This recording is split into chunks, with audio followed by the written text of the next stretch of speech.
This is the story of the African American freedom struggle. From the ashes of injustice come law, liberty, and equal rights.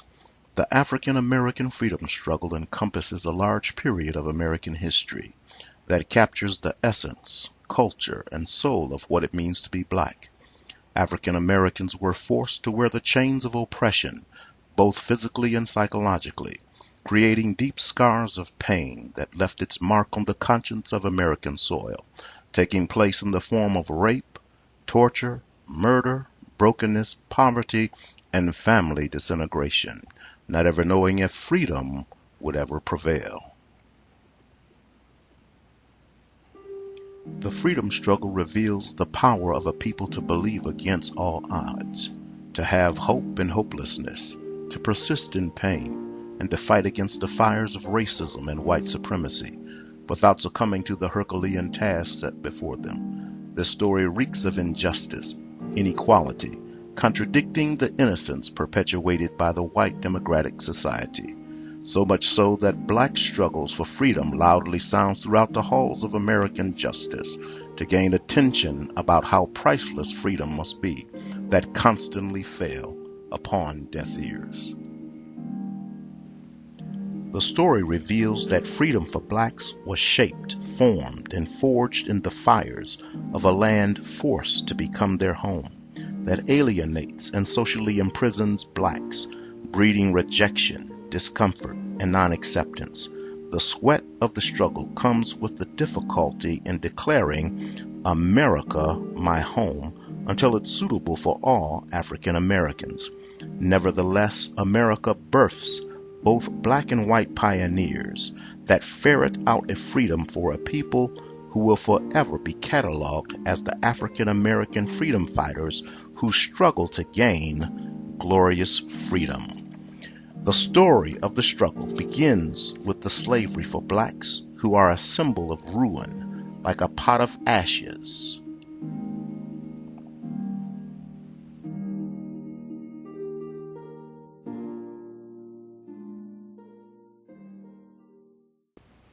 From the ashes of injustice come law, liberty, and equal rights, even in the face of racism.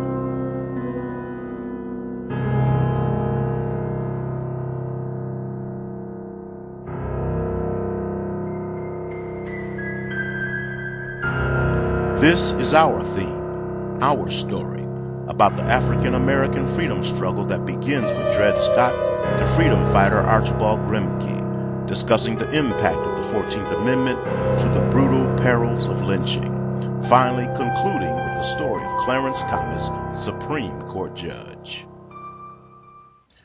One of the first pioneers in the African American freedom struggle to fight for justice in the legal system was Dred Scott. Dred Scott was born in 1795 to the Blow family, who moved to St. Louis, Missouri with the expansion of slavery. Scott was later sold to Army Dr. John Emerson in 1833, whose duties took him to Pennsylvania and then Rock Island, Illinois, where he was stationed for 2 years, accompanied by his slave, Dred Scott. When the Emersons moved back to Missouri, Scott attempted to buy his freedom for $300 without success. Scott then filed a lawsuit in 1847 to win his freedom based on his residence in free states. Scott lost the Supreme Court's decision in a 7-2 vote that legalized slavery, heating much public debate. The impact of the court's decision is typically sanitized in U.S. history books to disconnect it from the court's reasoning that uses the Declaration of Independence, the Articles of Confederation, and the United States Constitution to show why Dred Scott is not a human being. Therefore, he is legally considered a non-person.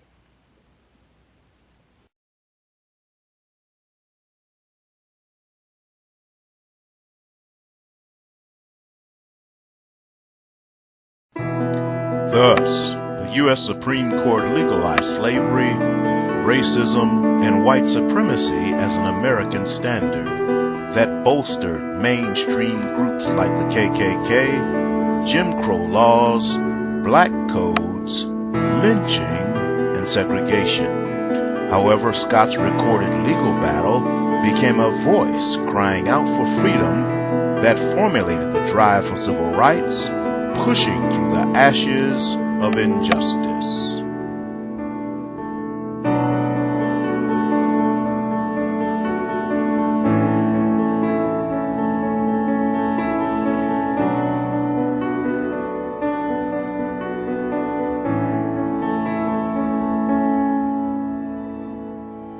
The 14th Amendment was ratified on the 9th of July, 1868. It was made to protect the rights of all Americans, no matter the gender or the race of the person.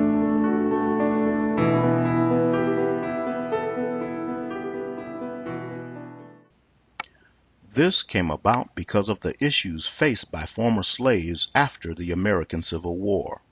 Although the 13th Amendment abolished slavery forever, the 14th Amendment made life better for African Americans, or did it?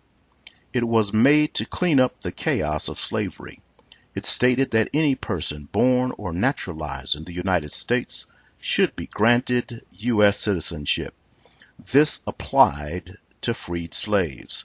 This legislation also prevented states from denying a person life, liberty, or property through due process of the law.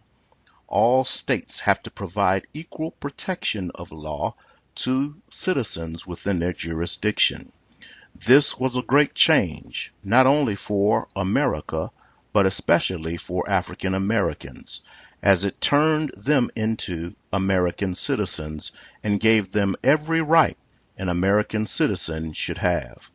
Yet the right to vote was not guaranteed until the passing of the 15th Amendment.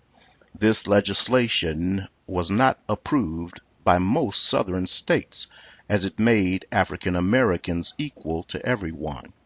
Southern resistance gave rise to the Jim Crow era that became a period of murder and brutal slayings of blacks by lynching. Lynching. This is an act carried out by a mob to kill someone by hanging, burning, or torture. The mob usually acted outside the legal system with the idea that justice must be served. Whites acted without the due process of law and assumed the person was guilty of a crime just because of the color of their skin. Law enforcement was often secretly supporters of the lynching hysteria that started from 1866 and became predominantly for the punishment of African Americans. A total number of 3,587 people were lynched by 1930, with most of the lynchings occurring in the southern states. This tactic was used by whites to intimidate and control African Americans. This picture shows the lynching of Jesse Washington. There was a celebratory atmosphere at the event, and many children attended during the lunch hour. Members of the mob castrated Washington, cut off his fingers, and hung him over a bonfire. Washington was repeatedly lowered and raised over the fire for about 2 hours. After the fire was extinguished, his charred torso was dragged through the town, and parts of his body were sold as souvenirs. A professional photographer took pictures as the event unfolded, providing rare imagery of a lynching in progress. The pictures were printed and sold as postcards in Waco, Texas.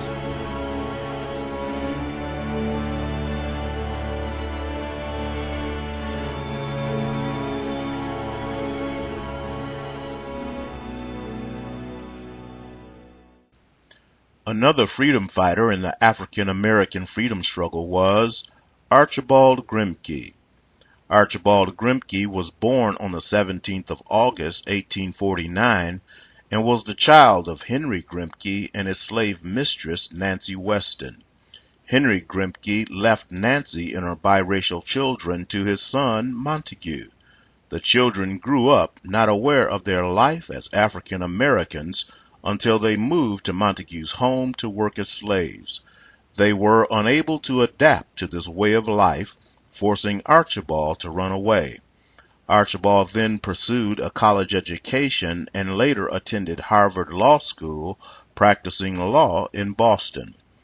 After noticing the injustice of African Americans, Archibald became interested in politics, and he freely expressed these views in the hopes that justice and equality would prevail for African Americans. After returning from the Dominican Republic, he became indignant about the rise of racism. Taking up the mantle as an activist, Archibald rallied on behalf of minorities.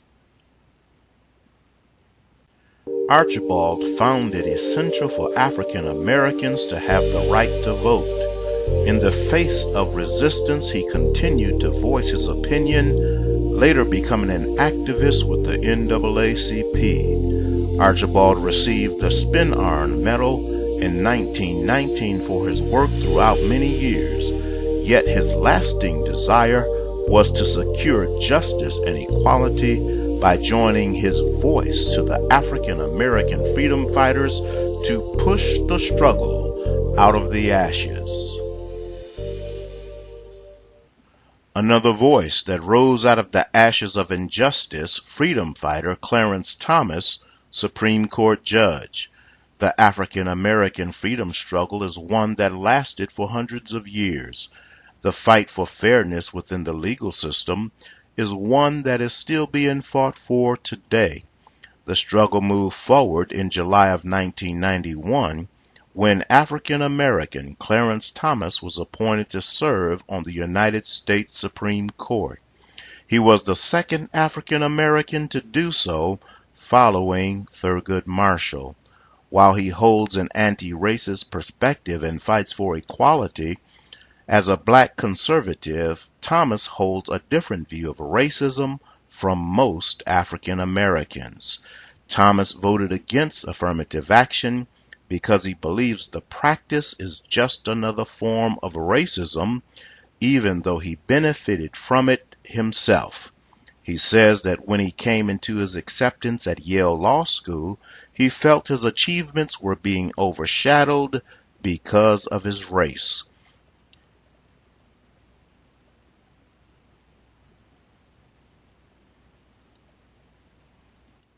Many African Americans feel that Thomas is trying to undo some of the progress the civil rights movement has made because he does not fight to keep the advantages that blacks have acquired. Thomas believed these practices only promote discrimination and hinder his dream of a colorblind America.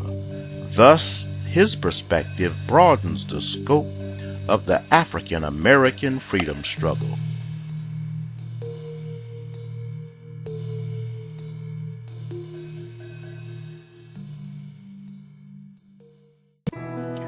Thomas was found at the center of a controversy when former co-worker Anita Hill made allegations of sexual harassment. Thomas fired back, stating that Hill's comments were a form of high-tech lynching, implying that there was perhaps an underlying racial disparity behind these allegations. He felt that the negative relationship between the African Americans and the United States legal system was a strong reason as to why his case was occurring. He made this known to the public. Ultimately, he feels racial discrimination exists even more so today than his early years. Thomas sees the inequalities of the judicial system and all aspects of government and society. Therefore, the African American freedom struggle continues. Finally, the African American freedom struggle became a symbol of hope, liberty, equality, and justice. As a result of the African American freedom struggle, all minorities can have hope and look for the dawning of a brighter future. This has been a JED production, courtesy of Anthony Johnson, Anne Marie E. Terry, and Rebecca Donahue.